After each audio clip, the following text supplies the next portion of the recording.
এইগৰাকী তাক টিকেট দিয়া হ'ল যিগৰাকী হৰিমন্দিৰৰ পবিত্ৰ হৰিমন্দিৰ যিটোক আমি নলবাৰী সমাজ জীৱনৰ আমি মান অভিমান স্বাভিমান বুলি কওঁ তাত বিত্তীয় কেলেংকাৰী কৰে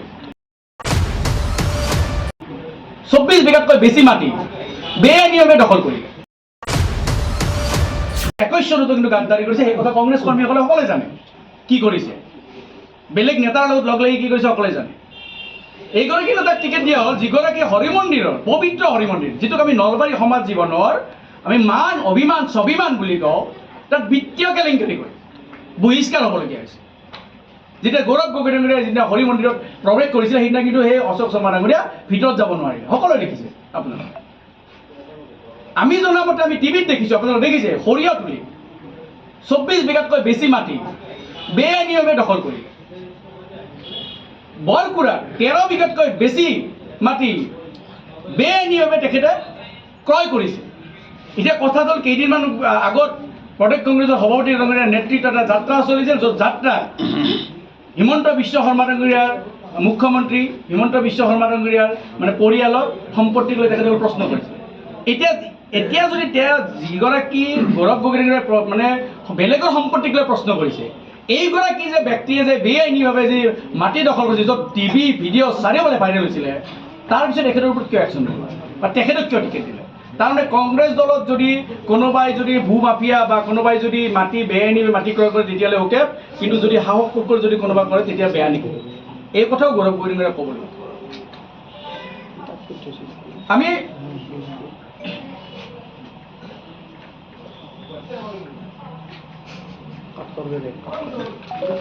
এইকেইটা হৈছে আটাইতকৈ মানে কি হ'ল আমাৰ সকলোৰে মনত প্ৰশ্ন কাৰণ কিয় আমি নলবাৰী সমাজ জীৱনৰ লগত জড়িত আছোঁ মই বাৰে বাৰে কৈছোঁ যে মই একেবাৰে সাধাৰণ ঘৰৰ পৰা গৈছোঁ আপোনালোকে দেখিছে সেইকাৰণে মই ঘৰত মাতিছোঁ আপোনালোকে দেখিছে মই এইখন গাঁওখন দেখিছে মোৰ ঘৰ চাৰিওফালে আপোনালোকে দেখিছে সেইকাৰণে মই ঘৰত মাতিছোঁ মই এই সাধাৰণ ঘৰৰ পৰা গৈ এইখন গাঁৱৰ পৰা গৈ মই ভাৰতীয় জাতীয় কংগ্ৰেছ দলৰ দৰে এটা ৰাষ্ট্ৰীয় দলৰ মই ৰাজ্যিক মানে দায়িত্ব পাইছিলোঁ দায়িত্ব সুচাৰুৰূপে পালন কৰিছোঁ আপোনালোকে দেখিছে মই যেতিয়া মুখপাত্ৰ হিচাপে মই সৰহ ভূমিকা লৈছিলোঁ কিন্তু তাৰ পিছতো কিন্তু যেতিয়া মই কাম কৰিলোঁ সেই সময়ত কিন্তু তেখেতসকলে কিন্তু মানে আমাক দলক যিখিনি দায়িত্ব দিব লাগিছিল বা সেইমতে কিন্তু তেখেতসকলে নিদিলে দায়িত্বৰ পৰা তেখেতসকলে মানে আমাক দূৰত ৰাখিলে কিন্তু আমি আচৰিত হৈছিলোঁ আমি দুখ পাইছোঁ আচল কথাটো হ'ল টিকেট কেতিয়াবা কোনোবাই নাপাব পাৰে ডাঙৰ কথা নহয় টিকেট প্ৰত্যেক আমি 6জন আছিলোঁ আমি নাপাব পাৰে একো ডাঙৰ কথা নহয় কাৰণ মই কৈছিলোঁ 24ত পোৱা নাই মই একো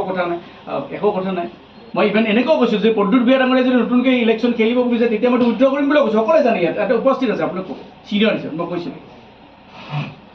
কিন্তু যদি আমাক সাধাৰণ ঘৰৰ ল'ৰা বুলি কয় যদি পাৰ্টীৰ প্ৰেচিডেণ্ট গৌৰৱ গগৈ ডাঙৰীয়াই তেখেতে যদি লগ দিব নোখোজে তেতিয়াহ'লে আমি মানে কি হিচাপত আমি দলত থাকি দলত কাম কৰিম মই মোৰ লগত থকা যিখিনি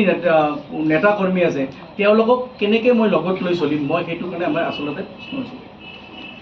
যিগৰাকী ব্যক্তিয়ে 10টা বজাৰ আগত কাকো লগ নিদিয়ে 10টা বজাৰ পিছত যদি লগ দিয়ে নহয় আপুনি মানে কাকো মাতি নহয় তেখেতে নিজে গুচি যাব গাড়ীত আপুনি দৌৰি পিছে যাব লাগিব বাছ কোনোবাই যে ওচৰত চেল্ফি ল'ব যায় তাতো গালি পাৰি দিয়ে আপোনাক মই কৈছোঁ তেখেতে এনেকুৱা হৈছে গৌৰৱ গগৈ ডাঙৰীয়া যেন তেখেত প্ৰদেশ কংগ্ৰেছৰ সভাপতি নহয় তেখেত ৰজা তেখেত মানে একদম হৈয়ে গ'ল প্ৰাইম মিনিষ্টাৰ তেখেতৰ যদি ওচৰত কোনোবাই যদি থিয় দি আপোনালোকে পদযাত্ৰাবিলাক চাই থাকক তেখেতৰ গাত গালৈকে যদি কোনোবা কৰ্মী এজন লাগিছে তেওঁ ৰখি পেলাই একেবাৰে ধমকি দিব প্ৰিয়ংকা গান্ধী ডাঙৰীয়াই যেতিয়া ৰাজীৱ ভৱনত সোমাইছিলে কিমানক গতিয়াইছে আপোনালোকে চাই লওক কাৰণ তেখেতে জানে যে তেখেত ৰজা তেখেতৰ ৰজাৰ দৰে যাব দিব লাগিব তেখেতৰ 1 মিটাৰ দূৰত কোনো যাব নোৱাৰে এনেকুৱা হৈছে তেখেতৰ মানে মানসিকতা কিয়নো এই যে আমি মানে চাপি যাব খোজোঁ নেতাৰ ওচৰত আমি সাধাৰণ ঘৰৰ পৰিয়ালৰ লগত সেইকাৰণে